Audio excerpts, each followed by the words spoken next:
Not really sure where I'm going. I'm just kind of walking around, exploring the neighborhood. This is a different New York City. This isn't the New York City I've been to. There's like razor wire on the fence here.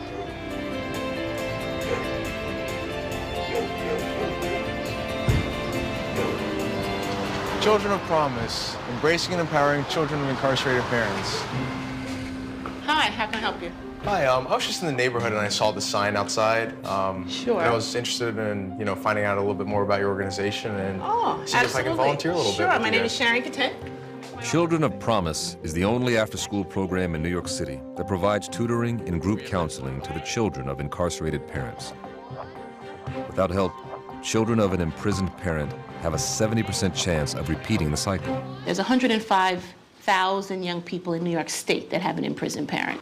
Once an adult is incarcerated, there's no agency that's responsible for these young people. So, the kids go to, like, the next of kin, basically? Absolutely, that's available? or foster care. And also means that they're separated from their siblings. Mm-hmm. So in addition to the loss of their parent, they're also dealing with now possibly the loss of the sibling that they might not now be living with. So how did you get involved with this organization? Well, first I was in corporate America. I was on Wall Street. What really got me involved was really becoming aware of this situation. I said, you know what, I'm actually gonna establish my own organization. And that's how it all started, That's how it all started. That's how it came about. But I'd love to bring you downstairs and actually show you the program. Yeah, I'd love to see that. Let me give you a little tour. Okay, great. Okay, excellent. So we actually use about 3 floors of this building. Okay. We're just leasing the space. Primarily, our activities are therapeutic. We infuse mental health services in all aspects of the program. So this is one of our activities. We have a volunteer today. His name is Sean. Hello. And he came to visit our program. And he'd like to hang out with us for a little while. Do you mind? Yeah. Okay. If you want to just take a seat right here, you can Right in the middle. Yeah, right in the middle. This is our 10s and 11s group. How many of your parents are serving more than, let's say, 25 years? Sienna, how much time is your father serving? He's serving 27. Okay. Where is he? Do you know about where he's at right now? No. No? Okay. Malaysia, how much time? They said my father had 25 years. Dylan, how much more time does your mom have? Like 3 or 4 years left. And how long of a sentence did she have to serve? 12. 12 years. Okay. So Dylan, I'm gonna have you start and you're not gonna say anything, you're just gonna pick one of the things and then you can pass it down. Okay, so why don't you guys go ahead and open them up and you're gonna read the question. The thing that is hardest for me about having a parent in jail/prison is? So Ziana, how would you answer that question? That he doesn't provide for me and that my mother does everything on her own. Sometimes I feel bad for her. And I don't even know why he's in jail. Can anyone else quickly think of anything else to add to that? Malaysia. Last time I visited my father, it was like a long time ago. And every time like I go see him, we have like a long conversation. And then like when the time is up and I go, I just start crying and I don't stop crying until like I go home.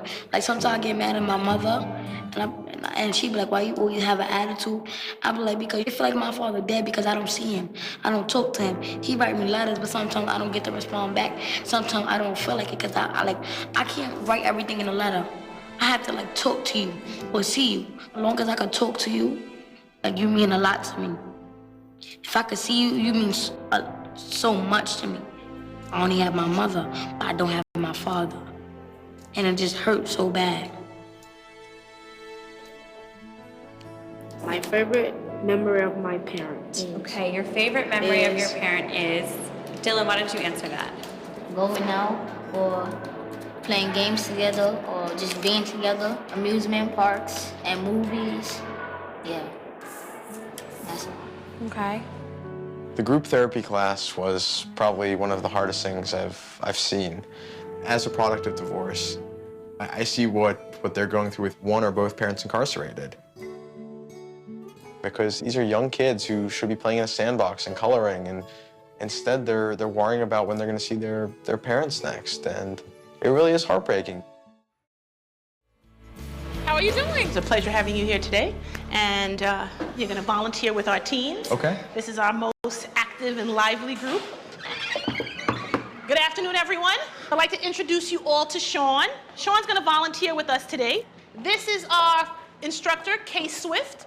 I want you to write about obstacles or limitations that you faced and some also that you've gotten past, or ones that you want to get past. All right. Who would like to share? Ray, I saw your hand fly up. Ray Maldonado's father and grandfather have both spent time in prison. Children of Promise hopes to break that cycle. One obstacle that I have been through was when my father went to jail when I was 5 years old. It was very depressing for me because I was the oldest and plus I had a brother, a sister to take care of. He had recently came out about 3 weeks ago and he's trying to get his life back together. But mostly he's trying to get his life back together with me, my brother, and my sister. I feel like now that I have a father, he just has to continue with everything that he left off at. So where do you think you guys would be if it wasn't for Children of Promise? I mean, Children of Promise is somewhat of a savior. It's a savior because the people here are actually directly affected by incarceration, which tends to lead them to have a greater probability of going to jail. We probably wouldn't even begin to fathom what kind of life we would have without this place. I've been here since the first day of Children of Promise. The first. I know that everyone that was in the program had the same situation as me. They had someone that they knew, they loved, they cared for, incarcerated. Children of Promise has taught me that I have other people, to care for me, just not my father, but I have other people to care for me. Like, everyone in here, they're caring for me. there's this population that is underserved and so at risk. And there's finally an organization that's addressing it and helping them break the cycle. We allow our young people to really demonstrate and really display a lot of their artwork and a lot of the works that they do. This right here is our hope tree. On the leaf, they express some of the things they hope for. So for example, I wish my dad gets out early. In art class, in school, they may not be able to talk about that. Yeah, so they're holding all these feelings and emotions in And they're able to release it here in a therapeutic, safe environment. One of the young people said to me, he said, Ms. Content, it's really hard to love someone that everyone says is bad. Everybody says my dad is bad, and it's hard for me to love him. And I said, you know what? Your dad's not bad. Your dad made some bad choices. He's not a bad person, and he loves you, and you can feel very comfortable in loving him. How difficult is it for a 7-year-old or an 8-year-old to say it's hard for him to love his dad? That should be a natural feeling. But unfortunately, due to the stigma and the shame for many of our young people, it is very difficult for them. Here we have a poem that one of our teens, Tareya, actually wrote this, and it's to Daddy. And it said, I saw a man walking down the street. He looked familiar. I was not sure who he was, but then I remembered. He was my father. I walked up to him to say hello. He replies, who are you? I say, you really don't remember me? Your own flesh and blood? And I walk away. He stops me and he says, where are you going? I said, sorry, I don't know you anymore. And when I see work like this for our young people, it's very compelling, because that's why the organization exists. So that Tareya could write something like this and feel very comfortable in expressing, you know what, my dad served a number of years and he came home and he doesn't know me. Sean Belnick's secret millionaire mission in New York is drawing to a close. Today, he will finally reveal his true identity and give away a share of his fortune. Today is the big day that I'm making a difference and going to be changing these organizations forever is an amazing feeling. Hey, how you doing again?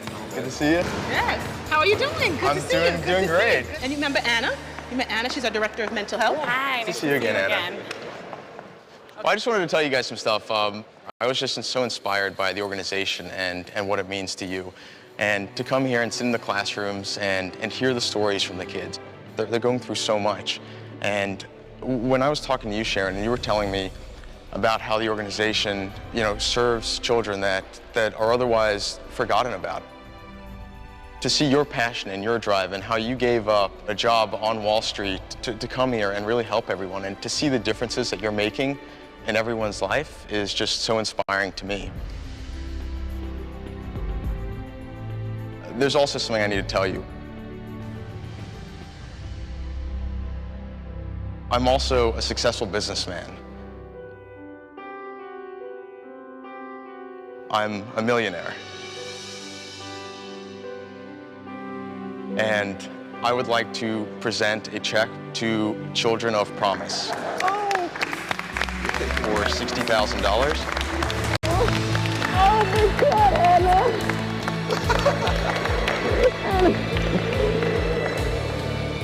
Oh my God! Oh my, I'm speechless. I am speechless. Thank you so much. I cannot believe it. I'm just glad to make a difference. I cannot believe this. I thank you. I thank you so much. Oh, it's you. I mean, Oh, Anna.